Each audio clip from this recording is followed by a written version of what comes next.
పోసాని కృష్ణమురళి గారు కూడా తనకు వచ్చినటువంటి అవార్డును తిరస్కరిస్తూ న్యాయంగా రాలేదు, ఈ ఒకే వర్గం ఈ విధంగా నిష్పక్షపాతంగా వ్యవహరించకుండా ఈ విధంగా చేస్తుందని చెప్పి ఆయన విమర్శిస్తే, 5 ఏళ్ల నాడు ఎప్పుడో విమర్శిస్తే అది తీసుకొచ్చి ఈరోజు ఆయన మీద కేసు పెట్టి పాపం ఆయనకి ఎన్ని ఆపరేషన్లు అయినాయి అంటే అండి మాకు తెలుసు.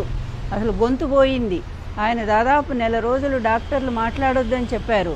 అదేవిధంగా ఆపరేషన్లు అయినాయి.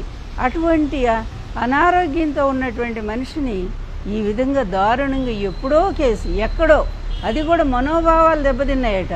ఏమయ్యా, మీ వల్ల ఎంతమంది మనోభావాలు దెబ్బతిన్నాయి?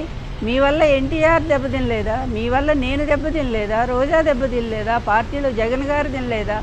భారతమ్మ గారు తినలేదా? మీరు సాగించిన అకృత్యాలు, అరాచకాలు, అన్యాయాలు అన్నీనా తప్పులన్నీ మీరే చేస్తారు. పోలీసుల మీద మీరు చేసిన దాడులు ఎంత భయంకరమైనవి! అవేమీ కేసులు లేవు, అన్నీ కొట్టేయించుకుంటారు. ఈరోజు ఒక్క మాట అన్నందుకు, తనకు వద్దన్నందుకు తీసుకెళ్ళి ఎక్కడో కడప జైల్లో పెడతారు. ఎంత దారుణం! 65 ఏళ్ల వయసున్న మనిషిని అప్పుడు కూడా అంతేగా, మీకు న్యాయం ఎక్కడుంది? 75 ఏళ్ల వయసు ఉన్నటువంటి వ్యక్తిని ఆ రోజు అన్యాయంగా దించి ఆయన ప్రాణాలు పోవటానికి ఆ రోజు కారకులయ్యారు. ఈరోజు కూడా ఈ విధంగా మరి అనారోగ్యంతోనూ మరి బాధపడుతున్నటువంటి వ్యక్తిని, పైగా నాకు రాజకీయాలు కూడా వద్దు, నేను ప్రశాంతంగా ఉంటాను ఇంట్లో అని ఆయన రాజకీయాలను కూడా వదిలేసినటువంటి వ్యక్తిని ఒక కక్షపూరితంగా మీ స్నేహితులు చెప్పారని నిజంగానే అడుగుతున్నాను. పవన్ గారు, ఆ రోజు ఆయన భార్యని మీరు ఎంత విమర్శించారండి?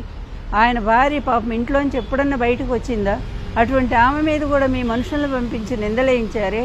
మీ కక్ష తీర్చుకోవడానికి ఈరోజు మళ్ళీ ఆయన తీసుకొచ్చి ఈ విధంగా చేస్తారా?